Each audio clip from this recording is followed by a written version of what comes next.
How do you think the pandemic's affected the energy sector? Big question, but I trust you can answer it. I think that there's probably a couple of pieces to that. So before the coronavirus, the energy sector, in terms of our focus on energy management, was definitely in the spotlight. We were probably grabbing the news headlines every other day.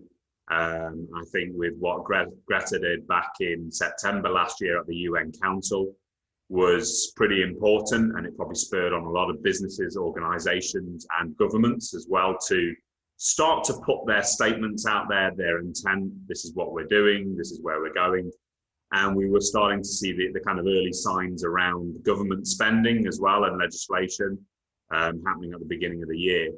I think during the coronavirus and the lockdown of the kind of first few weeks, there was this fear of, will this now slide off the agenda? Will energy management and the climate emergency that we're in really kind of push down the agenda?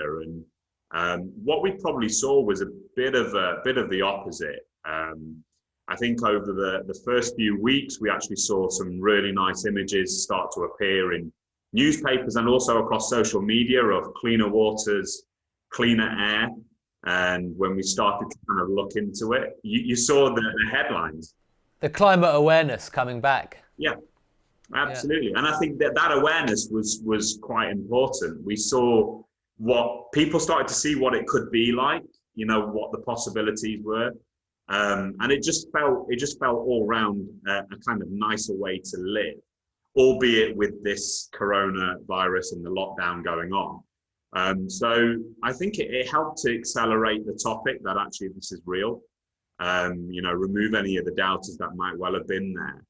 And I think we're starting to really gauge the pulse of businesses and organizations right now. They are thinking of a little bit more creatively of how can we do something different. And the agenda not being a 5, 10, 15, 20-year agenda, but actually thinking over the next few years, what the possibilities. Do you think businesses now have thought, oh, look, we've, even if they don't calculate their carbon footprint, they've realised, wow, we've made some serious savings here inevitably because people aren't travelling into the office, the energy use in the office will be down lower. Do you think this has made people realise that net zero is kind of within grasp where it seemed a bit intangible before? Yeah, absolutely. I think it's highlighted energy spend, because when you have got a building with nothing else going on in there, and maybe you're still spending money on energy, it's highlighting your inefficiencies of management and what you've got going on there. For others that might well have really good practice in place, it's probably highlighting the reduction that they've actually managed over that time. I know for our business, we've been tracking it week after week, month after month, and seeing just the complete drop off in April and actually going, that's what our baseline really looks like, was really kind of interesting. And actually the conversation has been about, well, how do we get people back in the office safely, but also try and keep that energy management going all the way and not necessarily getting back to the levels that it was pre-COVID. That's where you come in, isn't it? The smart solutions, I think, might have a helping hand to play in that process. Absolutely. And it's not the only answer, but technology is there definitely to complement the strategy behind energy management. You need to understand what you're spending, where you're spending it, where your system is using energy to be able to do anything about it in the first place. And then we have technology and solutions which are ultimately geared up to help to drive that efficiency. I think that the important piece here, really, where businesses are talking about it now, is energy management is not just a silo technology piece in itself.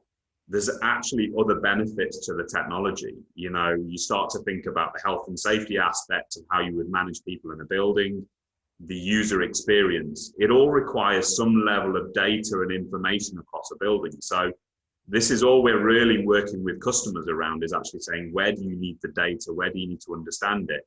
And what's your outcome at the end of it? And we can help to manage the energy plus actually build some other business value back to them. So I started this interview thinking, like many people would, that coronavirus might have delayed net zero progress. But what you're saying is that smart technologies could actually have more of an opening now, because people have realized there's money to be saved, there's energy use to be avoided, because of the kind of change we've seen in society. Yeah, so I think it's helped to accelerate the discussion around technology. It's helped businesses to really realize that, like you said, net zero is a real opportunity. It's a real possibility for their building. And actually, the discussion should now be about, how do I get net positive? So let's not just look at net zero, and let's look at net positive. And I'm actually really now contributing to my society. My building's not just there as it's taking up resources, it's actually giving something back. Really nice kind of piece there. I think the spotlight on technology being easier to use than people think, the spotlight in technology in terms of it being lower cost than what people actually think and perceive as well, has started to be there. And now we're talking about possibilities actually in retrofit. This isn't just about, new building stock. This is really about our existing building stock as well. Well, that's a very positive note to end on. You've reassured me, so thank you very much, Kaz. No problem at all, Johnny. Really glad to be here.